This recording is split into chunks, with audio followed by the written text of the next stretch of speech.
Howdy y'all, I'm Brad, the Intex RC Crawler. Today we're going to do a small project in assembling links for a rock crawler. Links we're going to use today are from Hardcore RC. They're titanium links. Lance does a great job over at Hardcore building some great products for us to use out here. I'm not sponsored by him, I just like I like Hardcore's products. So if you'll stick with me for a couple of minutes, I will show you the process that I go through to get real links ready to go on a truck. If you like what you see, like and subscribe. Alright guys, the first tool we're going to use for step number one is this shock tool. It's also good for assembling link ends and grabbing a hold of your rods when you need to get a hold of them. Let's get right to the assembling the rod ends. So you'll notice on the tool it's got this little stainless plunger and an opening on the opposite side where that fits into there. So that's where this is going to come into play for us. So I take the rod end and I set the ball right there inside of it, and then on top, and I put the plunger on top and I reach in and put that right in there and snap that dude into place. That's one down. This can be done, of course, without the tool, with your fingers or pushing it down on a tabletop. The tool makes it so much easier. Your fingers will thank you over and over again when you're done with this project if you have to do it without the tools.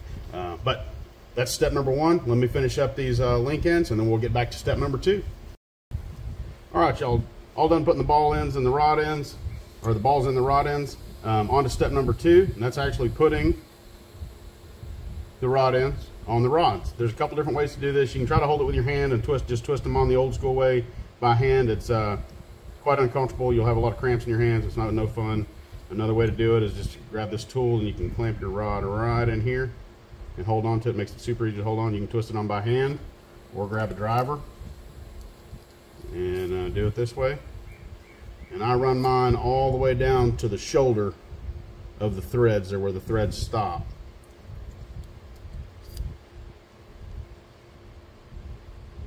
Just hold on to that and spin that joker on there, and we're there. So that's one way to put them on there. Or if you have a tool similar to this, there's several companies out there that make and sell different variations of this tool.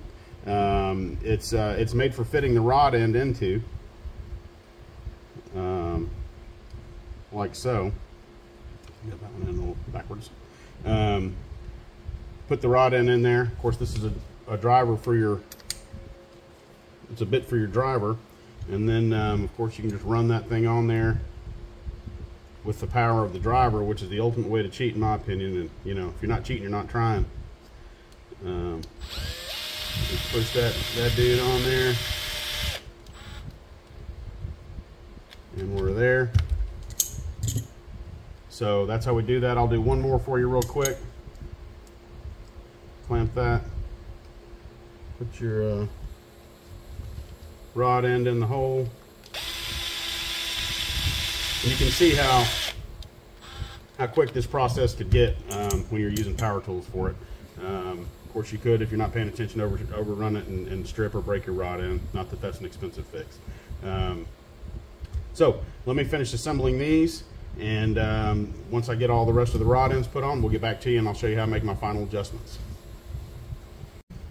Okay, these links are assembled. We're going to move on to the last step. Before we do that, real quick, I want to touch on one thing. If you hadn't noticed or have never used Hardcore RC links, there's a bunch of color-coded tape on each one of these different pairs of links. The reason for that is because Hardcore RC, and this is the packaging that's over the zipper bag that the links come in, and if you open that up, it's actually got a legend that tells you what those color codes mean, where on the truck those links are positioned, whether it be rear upper, rear lower, front upper, front lower, and so on. So pretty neat little idea that Hardcore RC does there. It's really especially handy for those of us who are new in the hobby. So moving on to the last step.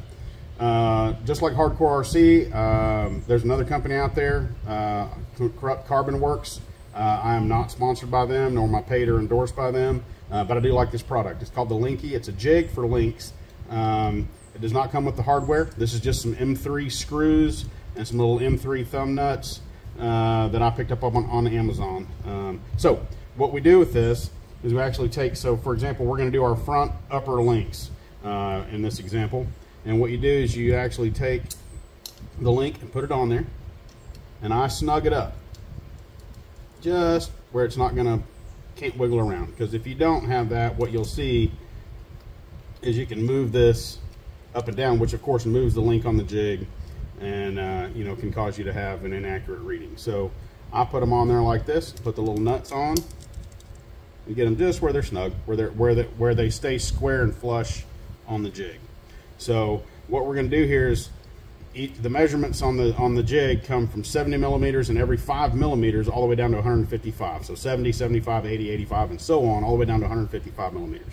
So now I can take both front upper links and I can put them on one side of this jig and one on the other, and I can check to see how long they are.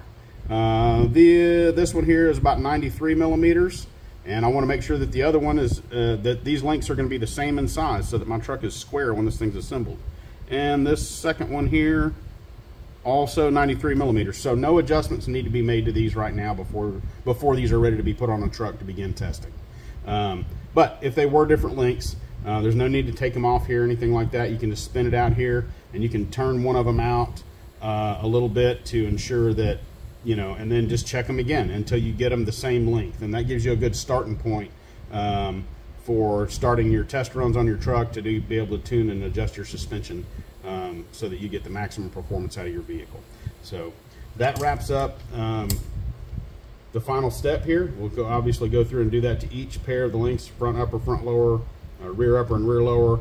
The drag link and tie rod obviously are adjusted by different means since they don't have a pair. So that is an assembled and ready to go set of links. All right, guys, that's going to do it for our video today. Thank you so much for watching. I hope you learned something from it, or it made assembling links a little bit easier process for you. If you like what you saw, please like and subscribe. Thanks for watching, and enjoy the ride.